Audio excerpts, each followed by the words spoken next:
Viktor Frankl was a Jewish psychiatrist who was arrested by the Nazis and put into the concentration camp during the Second World War.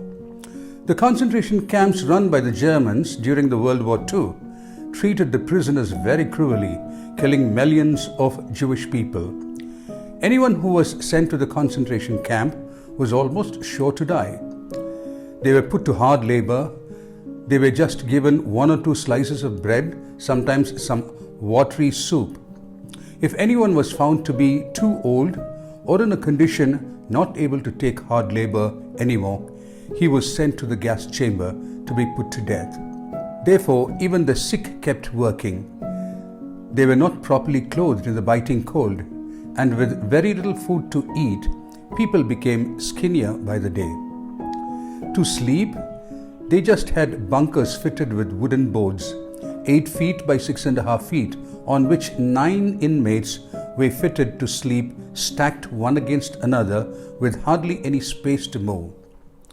People died in the droves either of cold, diseases, malnutrition, or of the wrath of the gods when they were shot or sent to the gas chambers.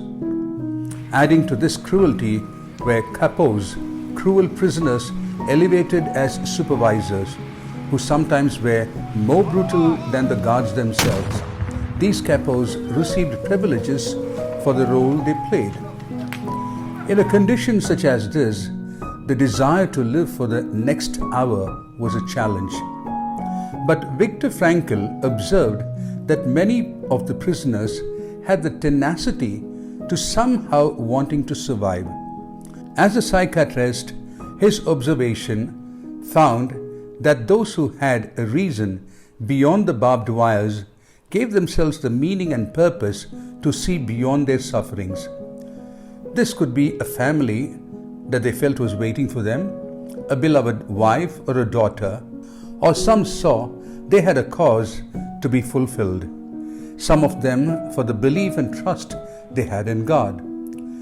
At the same time, Viktor also discovered the moment any inmate gave up his purposefulness or that meaning to survive, he died within the next 48 hours. Viktor Frankl, through harrowing experiences of the concentration camp, had discovered a deeply embedded biblical truth. God has created each individual with a unique purpose and has placed them on this planet to execute it. Not discovering this purpose can leave people in a devastated state of meaningless existence. Viktor Frankl, in his book Man's Search for Meaning, calls this condition of meaninglessness as existential vacuum. Sounds big. The simple meaning is being in a state of emptiness.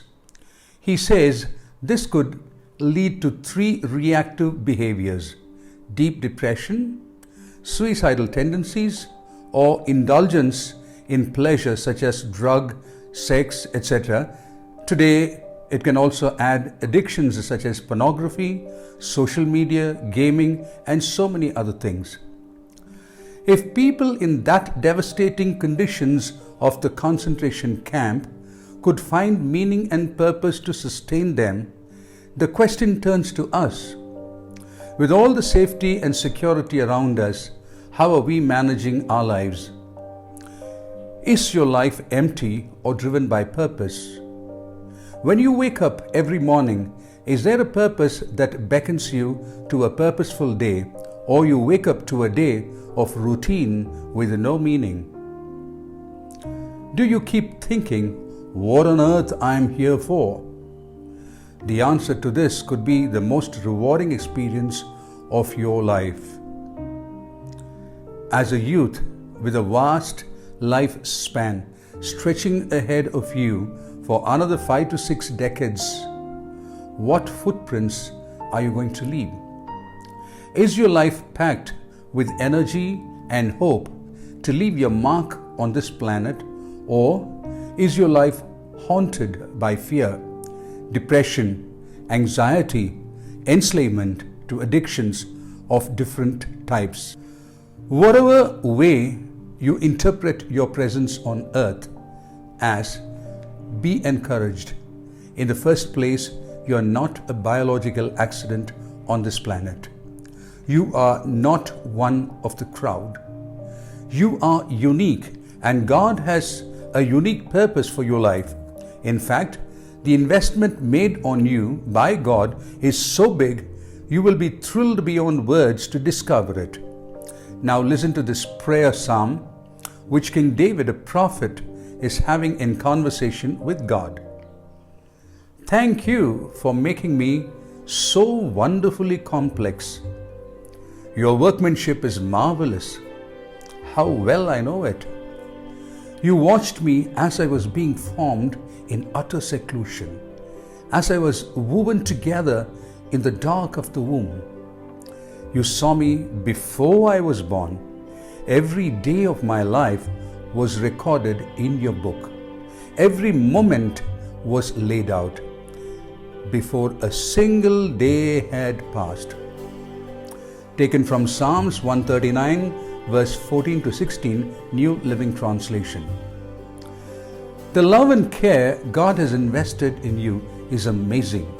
Can you imagine God spending time to plan and craft every day of your life and every moment of it in alignment with the purpose for which He has placed you on the planet? Why should God spend time on you? God is at work on this planet. He has co-opted you as His partner. There are specific abilities and experiences He has put into you that the world needs.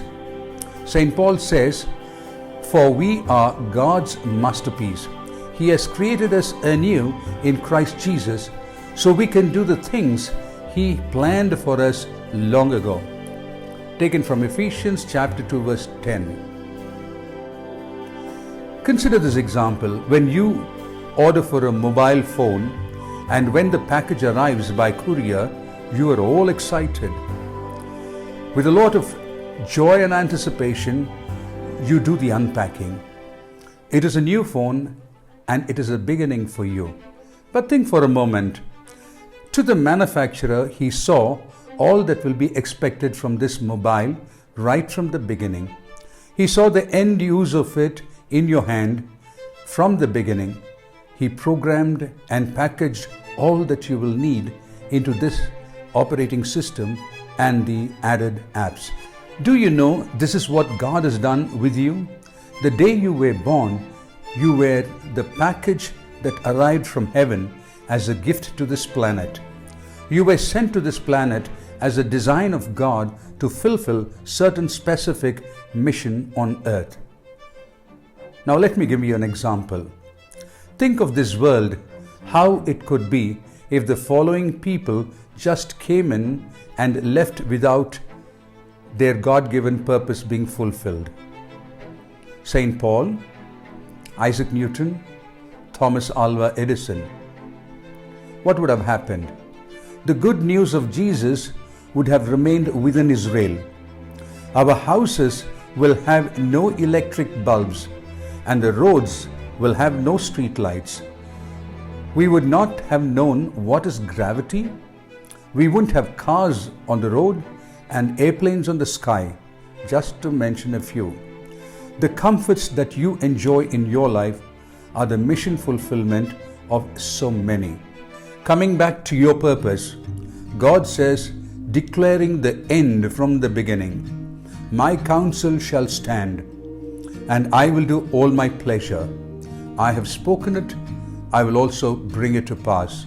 I have purposed it, I will also do it." Isaiah 46:10.